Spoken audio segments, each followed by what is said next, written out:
All right. Welcome back to another episode of the Market Take. The date is October 20th, and today we are in Geneva, Switzerland. It doesn't stop. Geneva, Switzerland this week. Vienna, Austria last week. Singapore the week before that. And next week, Zurich last week. Was that in Zurich? We did that? Technically, wait. No. We didn't do a market. Yeah, we were in the weekend over in Zurich. Yep. And next week, you'll just have to tune in next week to see where we are next week. It's going to be a different country once again. Different countries. Guys, before we get started into this, I just want to take a moment to just to say, don't forget to subscribe to the channel. We are a new channel just trying to grow. It would really mean a lot that you guys subscribe, comment, like, whatever. It just lets us know that we're on the right path, and it encourages us to continue to keep doing these. So make sure you subscribe. Anyways, let's get into it, Art. Yeah, and real quick, if you guys want to view our other YouTube channel at Stock and Lock, that's where we post all of our trading education, our trading content, as well as our travel vlogs. So all these cities and countries that we're going to, you guys can watch all the footage there. You guys should see our vlog for Token 2049 in Singapore.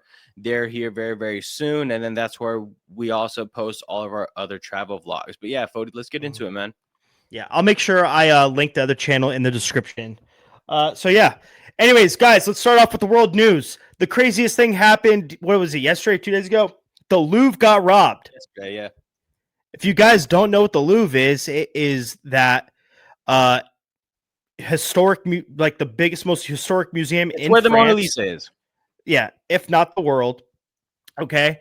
It got robbed yesterday in broad daylight while thousands of people were inside the Louvre. And the robbery only took 7 minutes. So anyway, let me just break it down for you. Thieves stole priceless jewelry from the Louvre in Paris in an audacious 7-minute raid that took place just after the world's most visited museum opened on Sunday. In what appeared to be a professional heist, the robbers used a truck-mounted ladder to gain access to the Apollo Gallery, one of the most ornate rooms in the Louvre, and made off with artifacts from the French crown jewels dating from the Napoleonic era. That's crazy, baby. You want to know something crazy? Yeah, what? I know who did it. Who? This guy's a trader in our group. Whoa.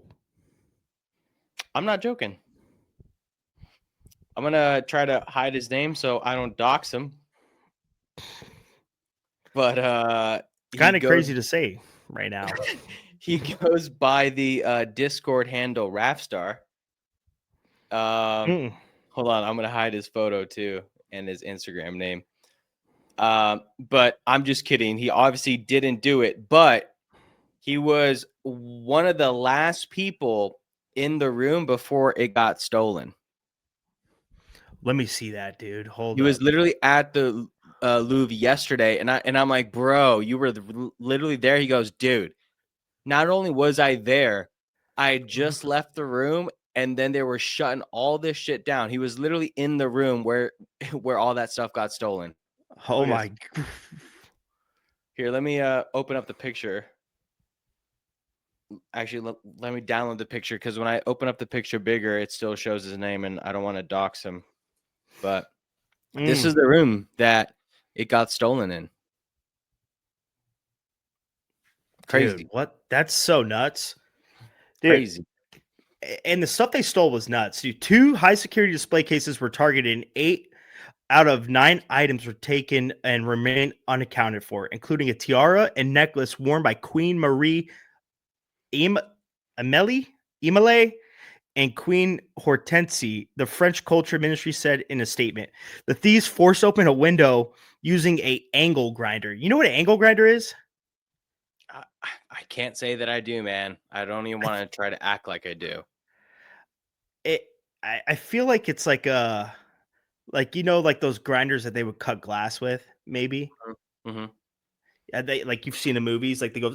Yeah, I'm just like, did the sensors not go off? Like, did the alarms not go off? Like, this is some Ocean's 11 type shit. Well, we're gonna get to that because I mean, it was definitely not discreet. Yeah. So, anyways, they force open a window with an angle grinder and stole jewelry that has sentimental value and is priceless. The French Interior Minister Laurent Nunez said. Um, they were unarmed, but they threatened the guards. So when they broke in, they threatened the guards with the angle grinders. How do you even threaten somebody with a grinder? And what kind of, I'm trying to watch my language here, but what kind of soft security do you have? Those guys are all armed. Like, I've been there. Are Like, they armed? yes, bro. Damn, that's crazy. An Like, angle. what's going on here?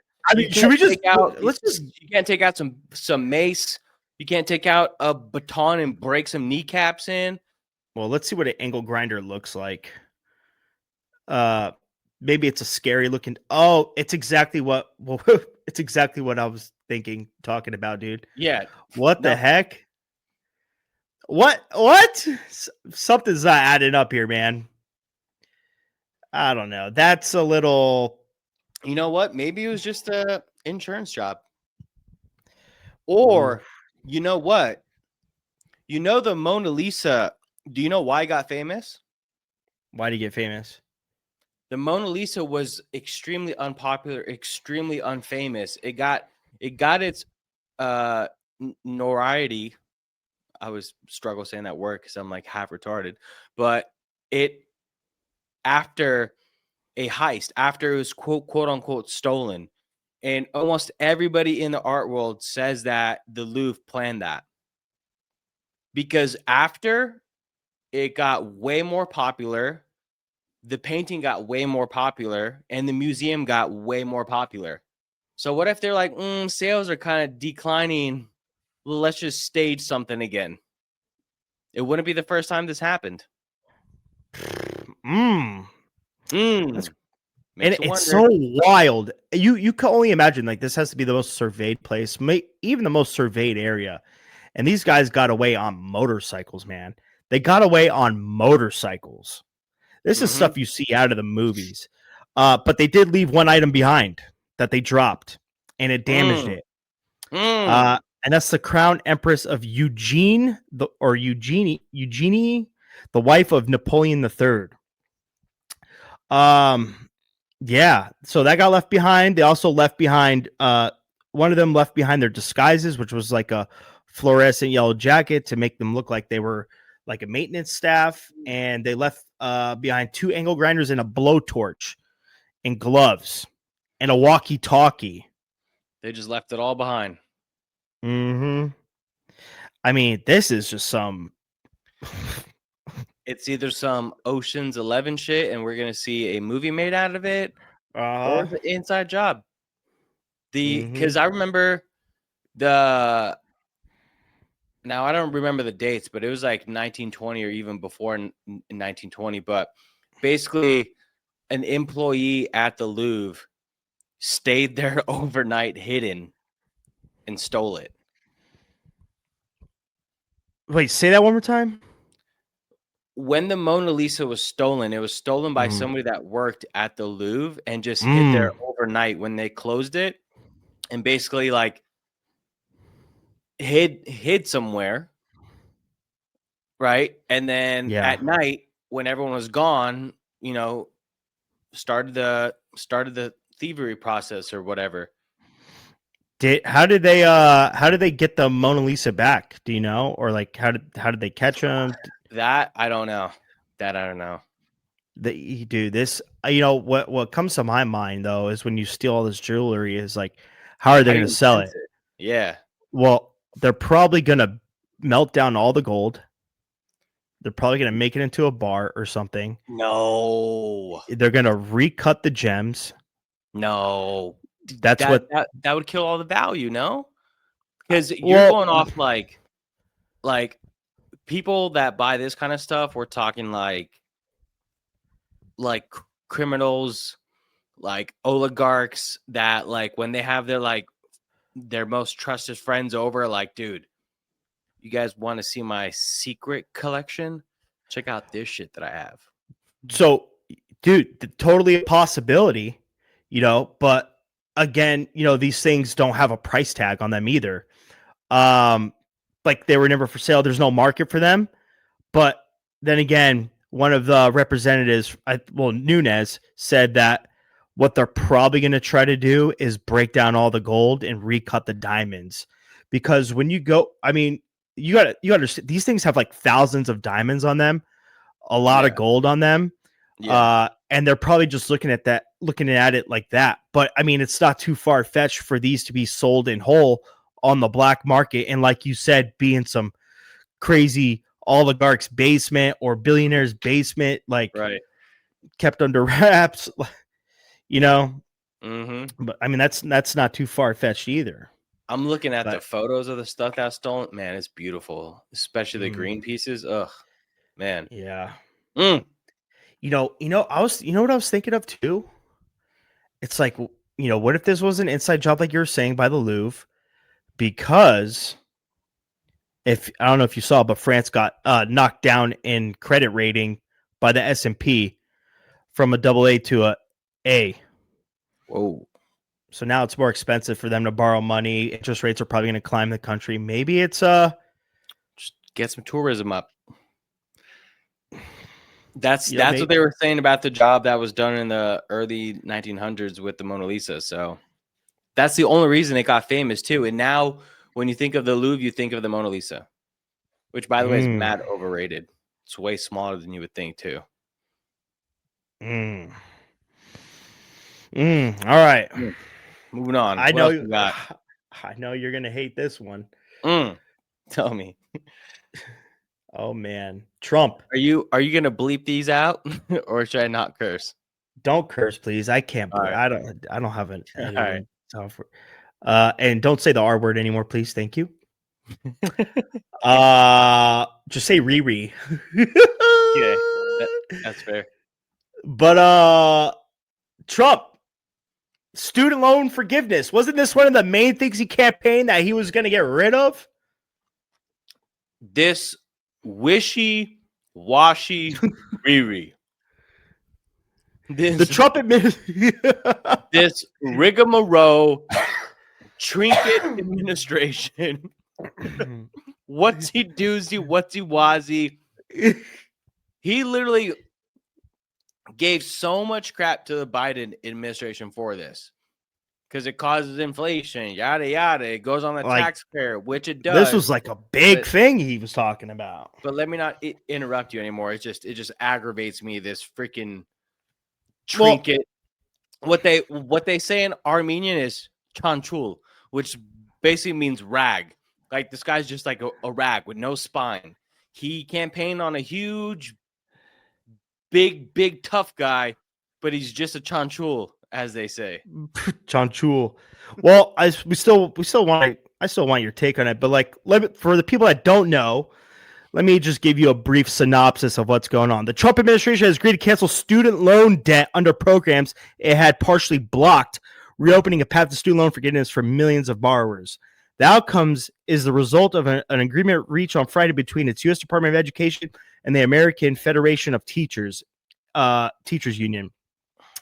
In the agreement, the Trump administration said it will again process student loan forgiveness for eligible borrowers in 2 income-driven repayment plans: the original income contingent repayment plan and the pay-as-you-earn plan, as long as those programs remain in effect.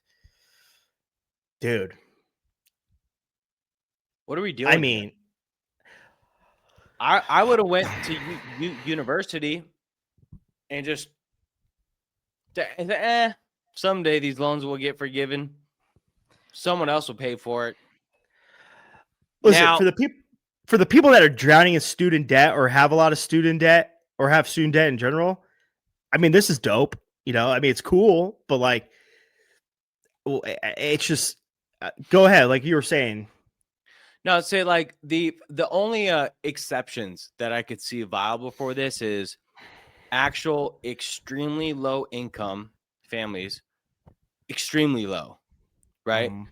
And the student is just flawless and is deemed as someone that could provide a lot of value, whether it be for biology, for chemistry, for physics, for mathematics, like, you know, someone that could be extremely valuable to society and has excellent academia history, not just every bozo that has debt.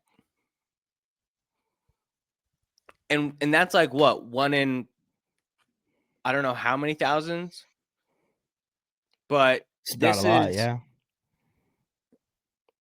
the reason why it irks me so much is because this guy campaigns on stuff and then keeps doing the exact opposite. He just keeps Yeah. doing the exact opposite, dude. It's it's honestly mind-blowing, to be honest.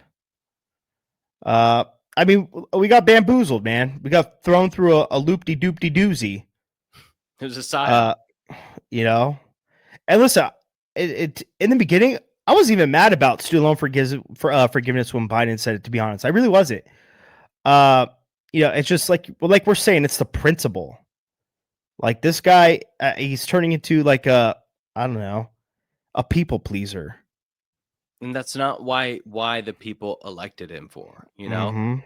And it's like, okay, sure, all right, you want to introduce the loan forgiveness, but how can you introduce loan forgiveness if that's what you bagged on your opponent for so long?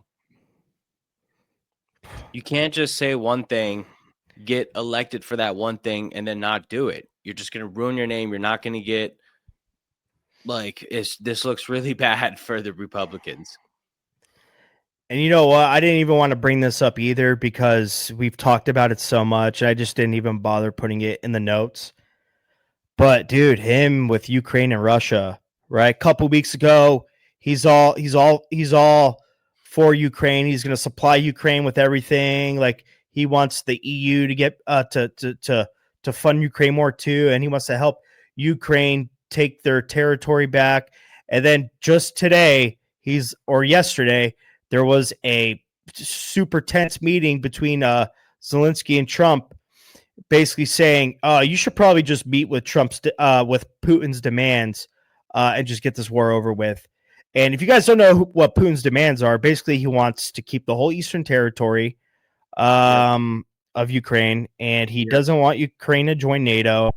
And then a bunch of other little nuances, but those are like the main things right there. And you know what it probably had a bit to do with? If you've been seeing the headlines the last 24 to 72 hours, Trump has been negotiating, or there's been talks of them negotiating with rare minerals with China after all that China tension we saw and all that tariff bullshit. Well, guess what? S&P 500 new all-time highs. Google new all-time highs today. Apple new all-time highs today. Just saying. 3 things just hit new all-time highs today, bro. Trump and Putin and maybe Zelensky will meet in Hungary though in a couple weeks. It's unconfirmed if Zelensky's going to attend that, but yeah, they're going to be meeting again, and also Trump is going to be meeting with Xi Jinping in China early 2026 after Xi Jinping invited him. Mm-hmm. You know that stock we all have been hating lately, Amazon, because it's been performing so terribly in the stock market? Well, I can see why. I can see why. Today, I'm all texting Justin. I'm like, this freaking hotel's Wi-Fi got me effed up right now. I'm like, what the F is going on? Because I'm trying to open up my options chains on Webull. I'm trying to do this. I'm trying to do that. And nothing is working right. And when it comes to options, every second counts. Every second counts. By the time I could even open up that option contracts, it already moved $60. I was like, golly, dude. Yeah. So Amazon's AWS crashes today. Tons of outages, whether it be like Snapchat, Reddit, this and that. But so many companies use AWS. For example, for you crypto goons, Avalanche hosts a ton of their nodes on AWS. A lot of crypto exchanges host their nodes on AWS. Yeah. A lot of crypto, a lot of solo crypto investors and traders that have their own nodes, they host it on AWS. Webull, the platform we trade on, Robinhood, all of them experiencing outages because of AWS. Just getting wrecked. Yeah, Getting wrecked. and they're still down a little bit. Some apps are still really down, and they're coming back slowly. This was the biggest disruption since CrowdStrike malfunctioned last year, and that was a big one. Like what happened? Did they like plug in a surge protector in an outlet or something and overpower it, or what? They blow a fuse over there? Yep, I think the safety switch triggered and they blew a fuse. So if you guys I don't know why. If you guys didn't watch last week's episode, I blew a fuse in the hotel on the 8th floor and the 7th floor because I took a Chinese adapter for EU plugin and plugged it in. But I'm not blaming that adapter, bro. It's not that. And then I took a really heavy duty American surge protector that swallows up power like that, like a vacuum. Swallows up power. I plugged that into the adapter. As soon as I hit the on switch, Justin just hears me yell. I'm like Fred Flintstone, just yabba dabba. Just jump. As soon as I hit the on switch, poof, all the power in my room goes out. I got a call downstairs. I call downstairs and they send somebody up, and the guy's like, "Hey, is it back on?" Because I reset everything. Because the 7th floor under you was also off. I was like, "Oh." And the guy sees all this shit that we have on our desk. Like we have our podcast mics, we got both laptops, we got chargers, we got this, that, we got the freaking amplifier, the everything.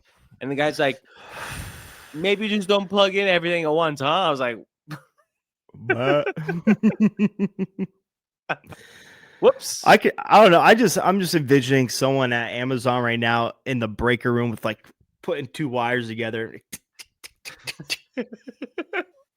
Says that company's in the shit right now. Is it this fuse or this fuse? This fuse or this fuse? I don't know. But yeah, I mean, that's all we got for world news. Let's talk about some stocks. There's some important stock news, guys. Big stock week. Big stock week. Yeah. Tesla reporting in 2 days. Tesla's pushing. It's been consolidating. I think the stock goes up after earnings. Yeah? Yeah, I do. That doesn't mean get options on it because you can get IV crushed. If you don't know what an IV crush is, this is the perfect time to go on the Stock Unlocked YouTube and get some education. Don't get IV crushed. You don't want to get IV crushed. Long story short, if you buy an option contract before an earnings, there's an implied volatility IV added to the contract. So the premiums on the contract cost way more. And then after earnings are over, the implied volatility goes down. So the premium goes down. So even if the stock runs or drops in your favor, you can still lose money even if you were right. So don't get IV crushed. Stay away from that. Let's talk about the $1 trillion. I think the $1 trillion pay package thing too. I know there's some investor pushback on that, but it looks like it's gonna go through. It's gonna go through. Oh, it's gonna go through. But you remember that's contingent on him bringing Tesla to an $8 trillion market cap. Right now, that's what I'm saying. It's like 1 point. It's not even 2 right now. It's here. Is that not a bullish thing? That's bullish, bro. Is that not a bullish thing? It's bullish to me. You think Tesla's expensive now, buddy? Excuse me. The Tesla market cap is 1.48 trillion. That's nothing. Nothing. I mean, it's a lot, but it's nothing compared to where these big guys are hitting the 3-4 trillions now. Tesla's got some catching up to do in the Magnificent Seven. You know, it does. Well, It does. if we look at the Max 7, right? And I think where Tesla is starting to bust at the seams at, right? And this is just macro thinking, okay? And this is where Tesla is just starting to again bust at the seams, starting to really reach this point in a business is you know, you know, Tesla being involved in many facets of your life, right? So when you look at Meta, okay, what does Meta have? Social media. They run the social media game. They have products, they have software, they have ad service, they have this, they have that. Like a lot of the things you do on the internet, you know, Meta is the reason for. And like, remember you were saying this too? Yeah. Sorry. Tesla, Tesla is not just a car company anymore, guys. Tesla is going to be a all-around company, just like Apple, just like Microsoft, just like majority of the Mag 7. And that's what's going to get them to that $8 trillion market cap. And I think Elon is relentless enough. Speaking of Elon, he had a lot of shit to say about Netflix. Netflix is also reporting earnings tomorrow. So, Netflix came out with some pretty intense woke content. Oh God, again? No, this is like a few weeks ago already. But Elon was hammering X and hammering social media. Cancel your Netflix. I'll make a different streaming service. Cancel Netflix. I'll make a different streaming service. And while all that was going on, Netflix took a huge hit in the stock, but it's recovered since. So I'm very curious to hear on the earnings call tomorrow if they got even more subscribers or if they had subscriber growth. Because then everyone on social media that said, "Oh, I'm going to cancel my Netflix," they just signed back up, or they never really canceled. But there's a whole campaign going on of everyone basically boycotting Netflix. Let's see if they really did. Okay. Is it just me or does Apple feel like they're struggling to adapt and keep up with their tech compared to what's out there right now? Or maybe they just know to not waste all their money on shit and then just copy what works, since that's what they've done a lot. True. I mean, Steve Jobs used to But no, say, man, you're right. I feel like the tide maybe shifted a little bit, just a tad.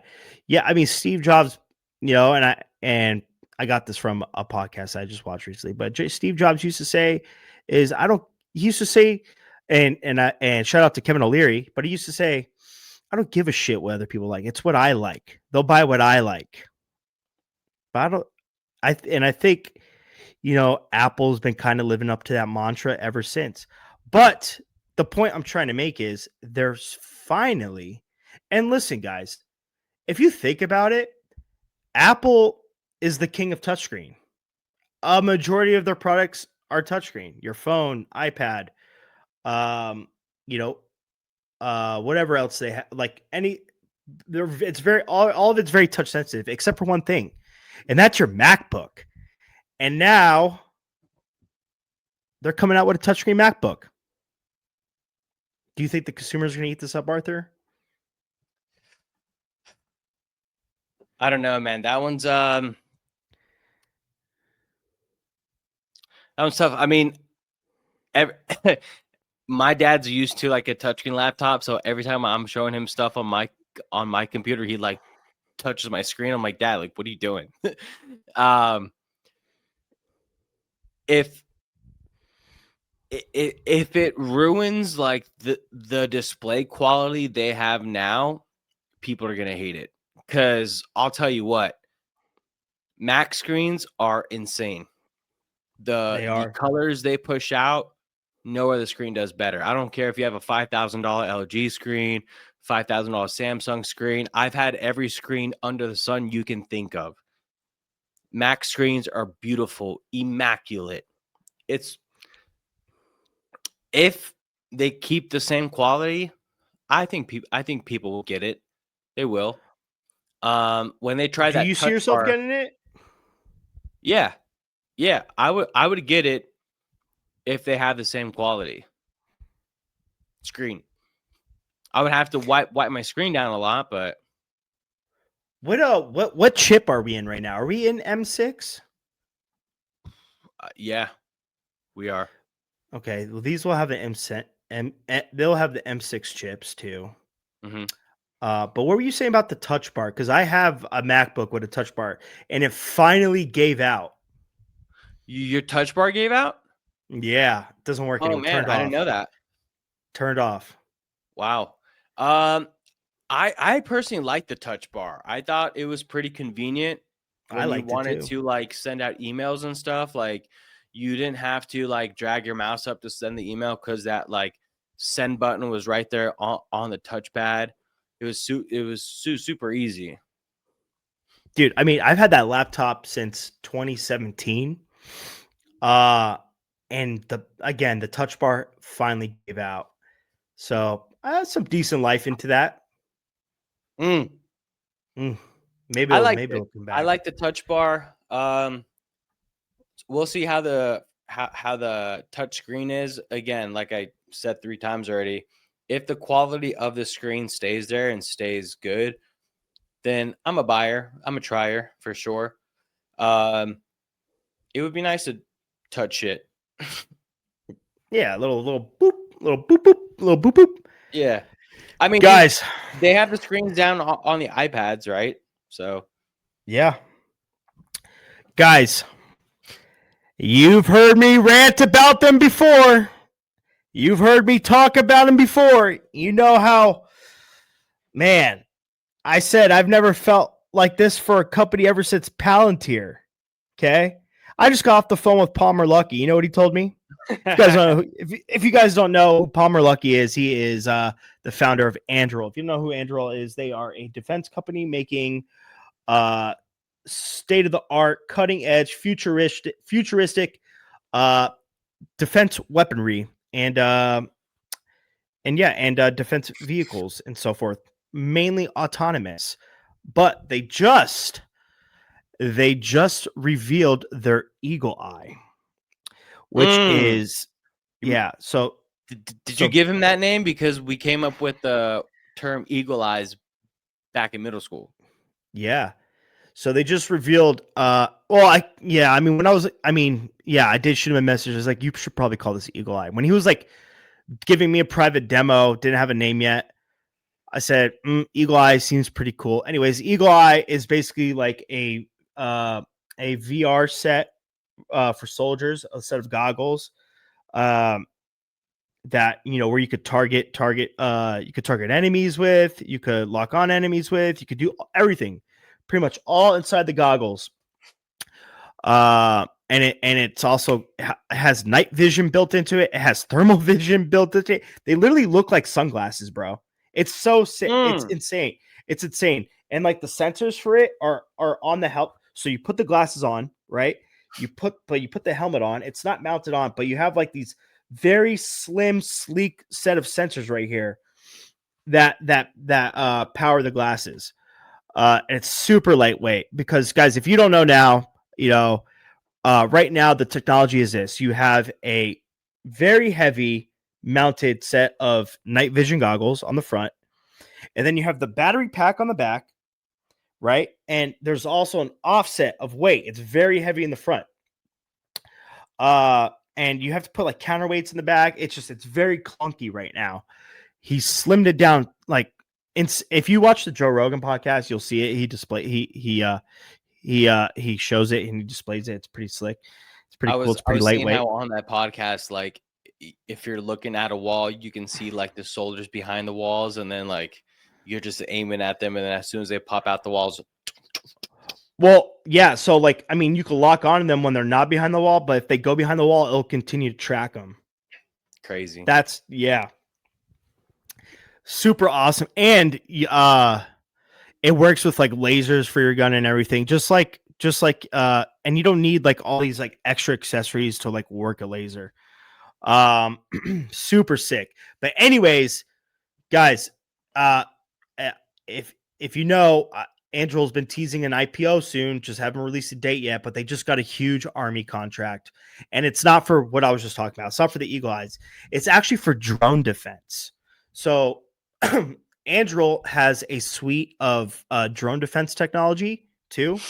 It's called the CUAS or whatever. And they have a bunch of different versions of it. Like they have like a tiny version for like people in like small vehicles that are like doing clandestine operations where it's like a small team and they can like power on this little thing. It's called the Pulsar, to be exact. Like the nickname is Pulsar, and it just wipes out like the drones around you by EMP wave. It's crazy. But yeah, they just got a huge army contract. They beat out a lot of big military defense companies like Northrop Grumman, Lockheed Martin that were trying to develop these type of things. And yeah, man, I'm telling you right now, guys, when this company goes public, it's gonna shock the world. I really do think so. I think they're going to be one of the most valuable military companies or defense companies in the world.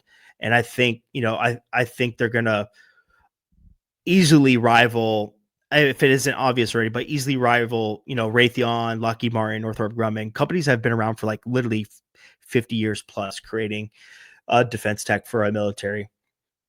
But yeah. So I'm excited for that.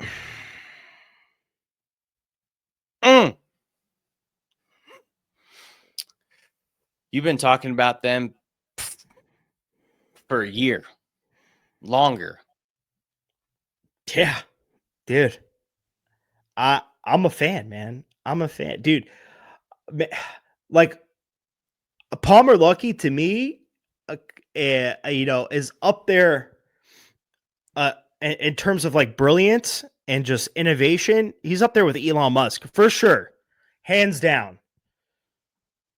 Like the dude creates cool stuff. He made the Oculus. He did, man. He did. Vitashay. Donkashay. Okay, let's get into some crypto, man. Yeah, let's talk about it. Man, Bitcoin right back to 111K, but Bitcoin stayed solid the whole time. We got so many altcoins still trading at pre-FTX crash levels. Bearish. But yeah, the scumbags at JP Morgan.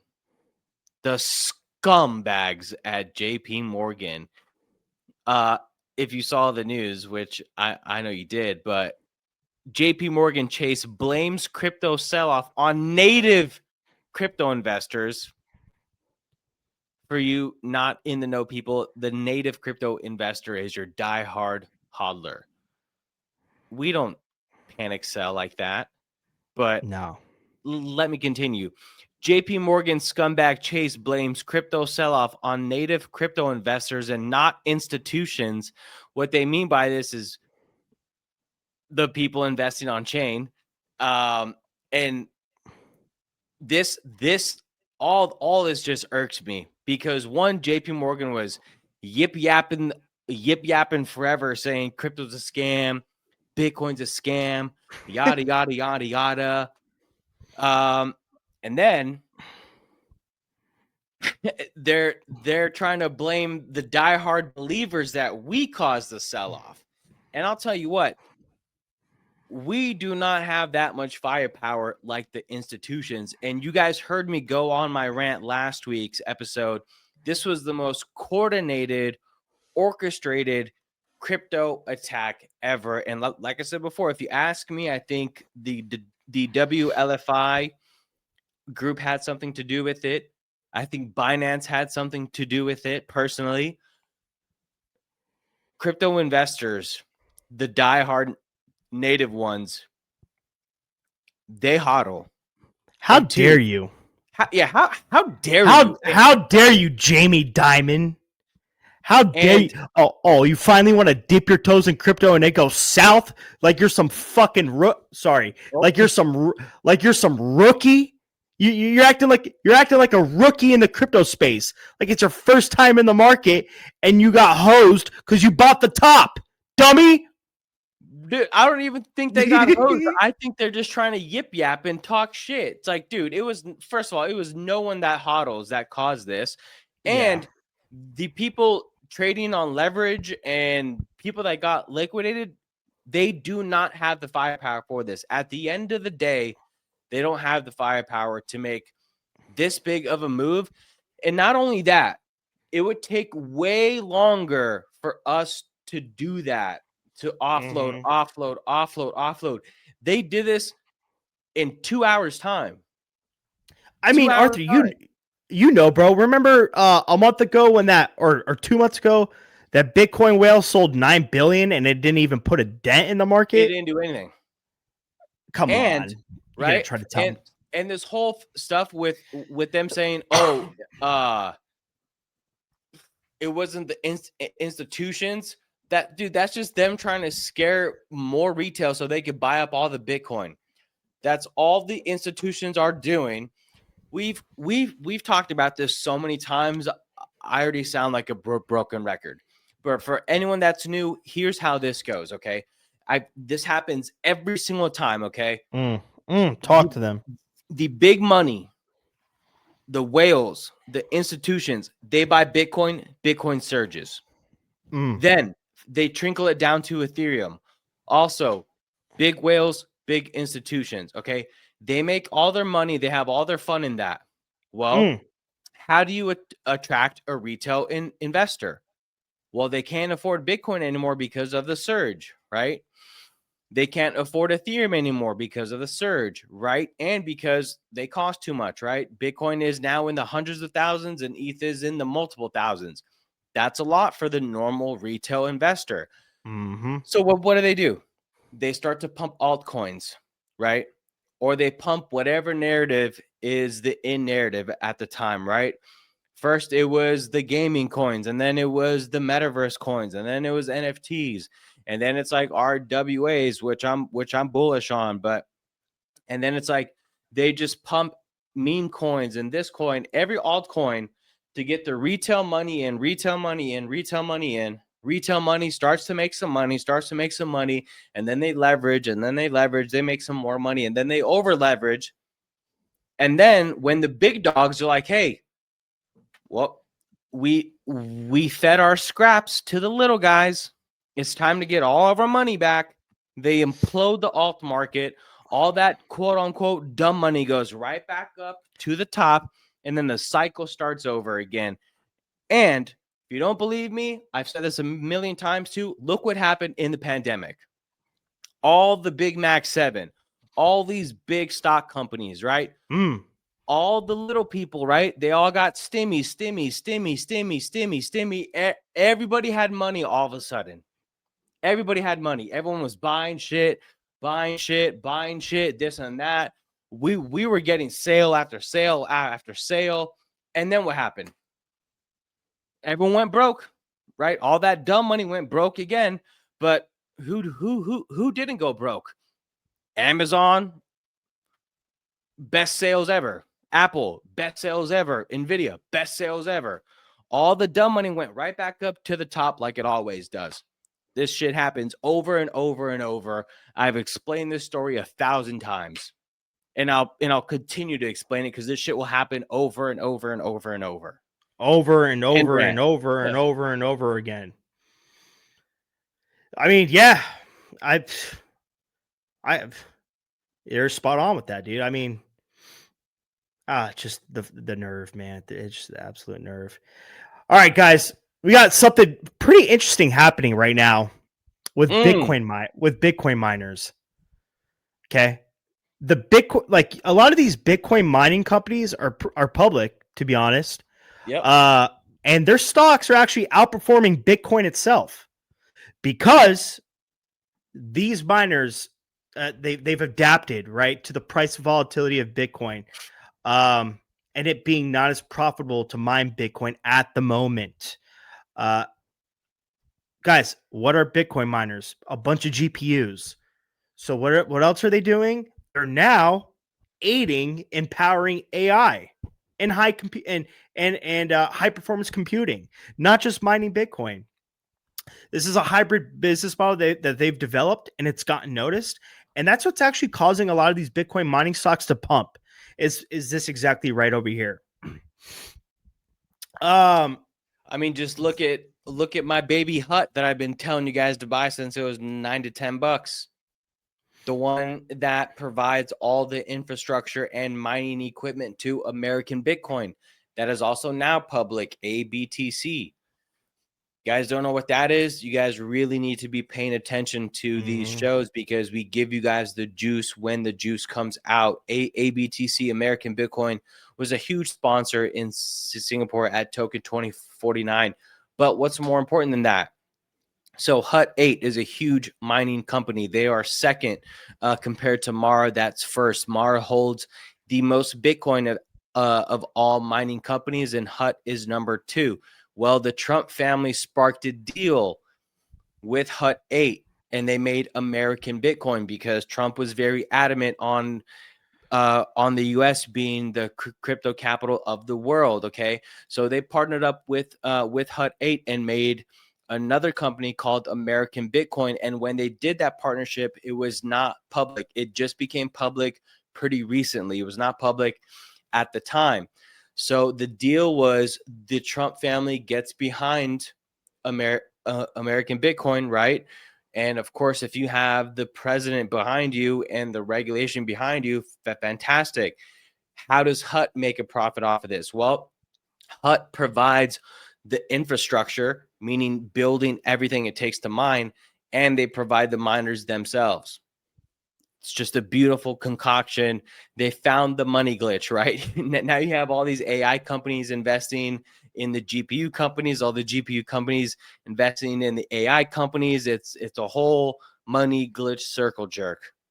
It's crazy. I mean, honestly, investors right now are kind of solely looking at these as exclusively for they're valuing these companies exclusively on HPC and AI potential, meaning like computing for AI and high performance computing.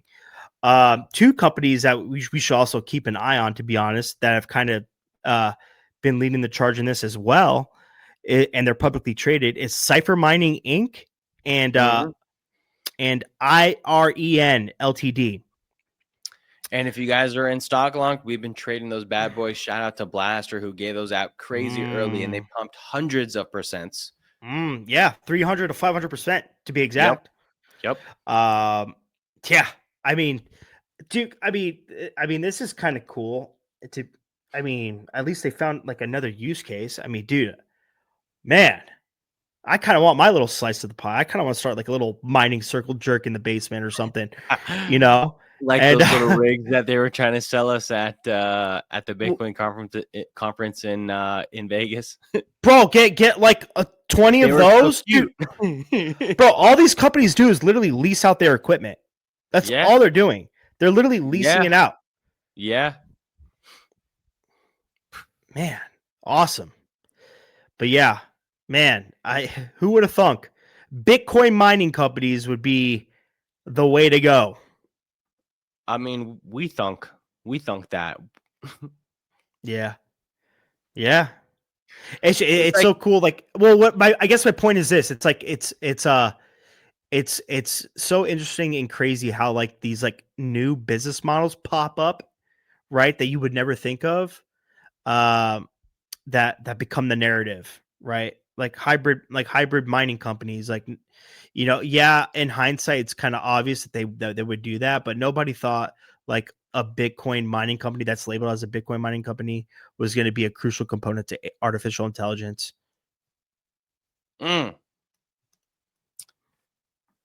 AI, Bitcoin mining, it's a new Spock.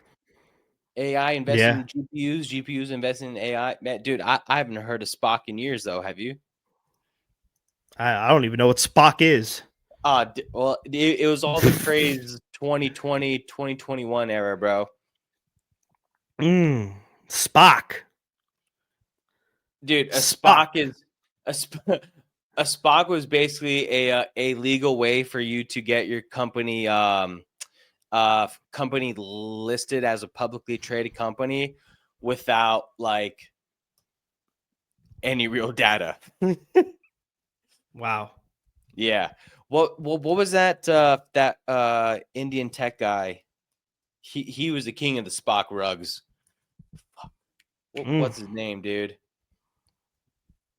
Vishram or something like that. Hold on, dude. Because now I'm super curious.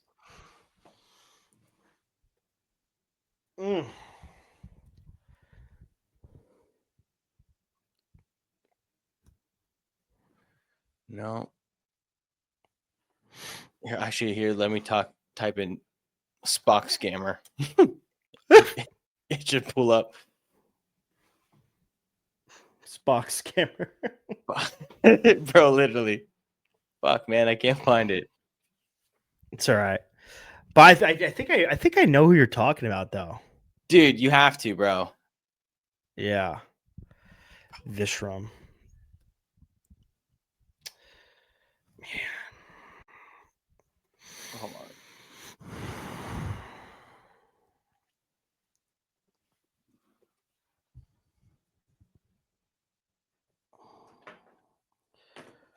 Dude, I don't know, dude. I can't find him right now, but of course you never mind. This AC in this room better turn on soon. Dude, I'm sweating in here, bro. All right, guys. Opensea. Who remembers Opensea?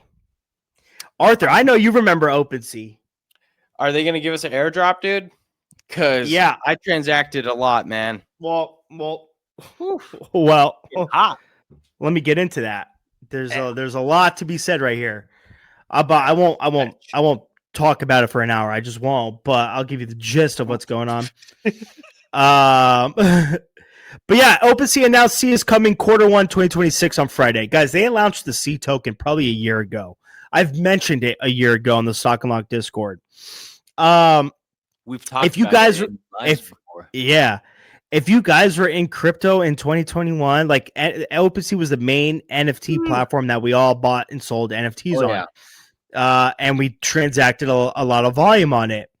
CEO Devin Finzer made it official in a post on X saying that OpenSea has quietly hit $2.6 billion in trading volume this month. But if you guys haven't seen what OpenSea looks like now, it's not just an NFT platform. It's an everything platform. You could trade tokens on there, your NFTs on there. You could do DEX stuff on there. It's like they're trying to be a one-stop shop for everything. And listen, rightfully so. Like they have to adapt. I think NFT, you've seen a ton of like just like solely NFT centric platforms or have died off, been sold off, whatever. And OpenSea and Magic Eden are pretty much the only ones that are kind of around still. Except for like a couple of other niche ones that do like niche, like one of ones or whatever. But OpenSea and Magic Eden kind of have that market share. But yeah, anyways, they did 2.6 billion in trading volume this month, and 90% of it wasn't NFTs.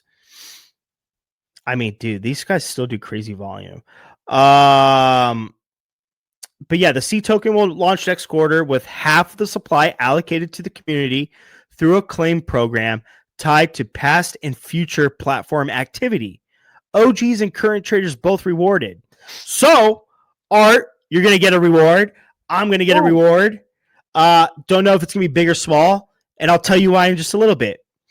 OpenSea also said 50% of its revenue will go toward buying back C tokens, a mechanism that directly links program growth to token demand. You guys are seeing these buyback programs be increasingly popular with projects. Here is why I think we might be getting a small reward for past activity being OGs. If you guys haven't been on OpenSea lately, they have a rewards program active right now. And it's like this treasure chest thing. Basically, it's like what Blur was doing. You basically got to like buy, sell, trade NFTs. And what this does is manipulates it.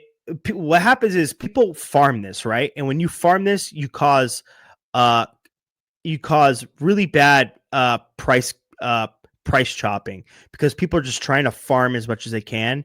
So the value that you see on these NFTs is like honestly not legitimate in my opinion.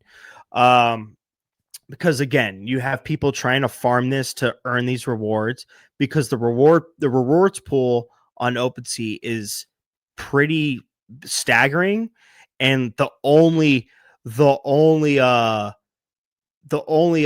tiers that get decent rewards is like the top tiers in the rewards program. There's levels to what tiers you can hit, just like what Blur did. Again, people hate this because it destroys the prices on everything because of these people trying to farm. But that's what seems like where they're putting most of their eggs in terms of the C token supply. So what I'm saying is the people that are farming that rewards program that they launch are probably more likely to get rewarded more. And that's why a lot of people are upset. Does that make sense? Makes sense to me, big dog. My bad. I was just Yeah. writing back to one of our elite members. He needed some help. So Okay. what you're saying is I'm gonna get some goodies if the token's not worth the trash. I hope so, man. Because not as much as you think, probably. yeah, man. Yo, I bet you Ryan Keel will get it back too because you remember all the volume we pushed on the book games, dude. We pushed 300-400K in volume on the book games.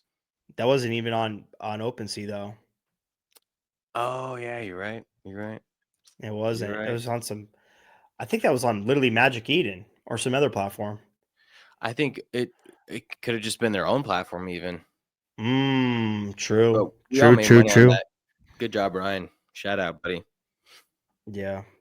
Anyways, moving on, guys. And last but not least, who remembers me talking about Tempo? Stripe's blockchain. Stripe, the biggest e-commerce payment processor out there. We use Stripe, don't we? One Over of the there? biggest. One of the biggest.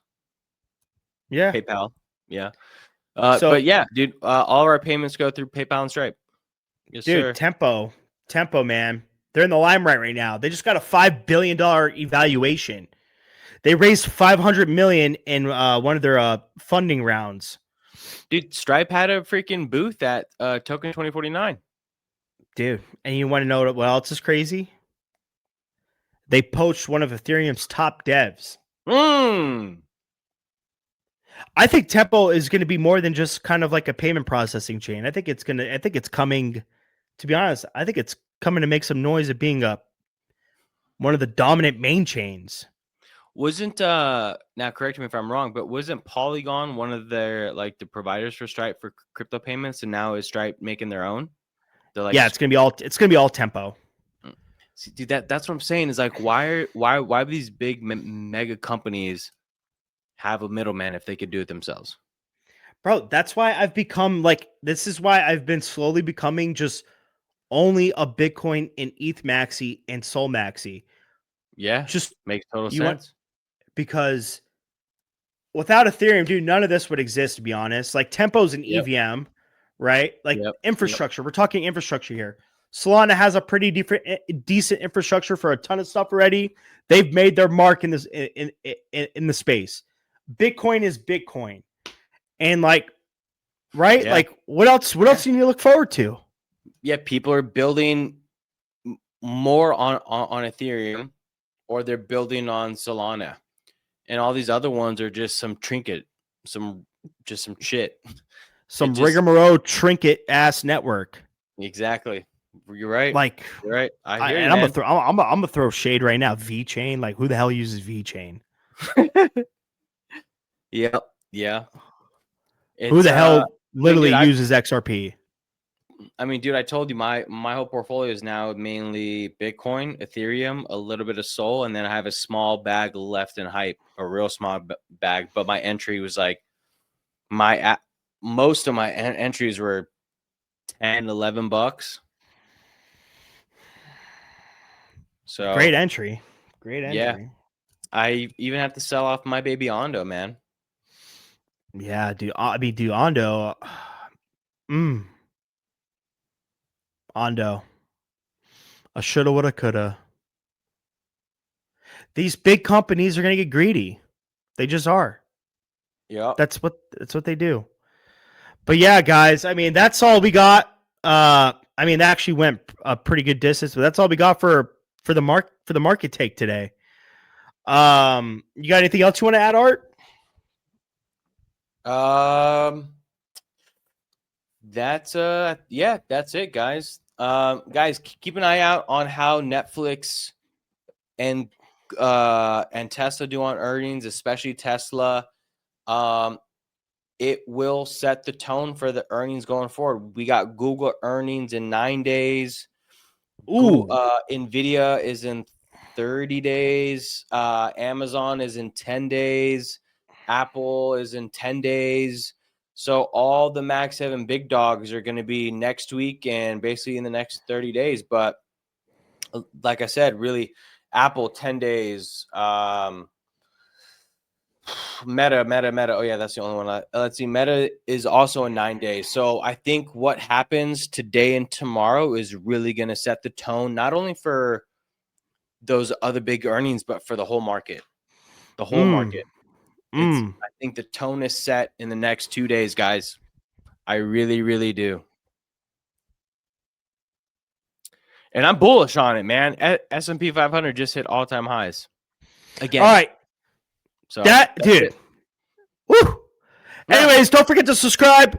Make sure you subscribe to this channel and our other channel, Stock Unlocked, and just be there, man. Because we be dropping gems in here, right? Oh yeah, dude, some serious gems. But yeah, make sure you guys are doing that. It means a lot. But yeah, take care. peace out, everybody. Take care. We'll see you in Denmark next week. Yeah.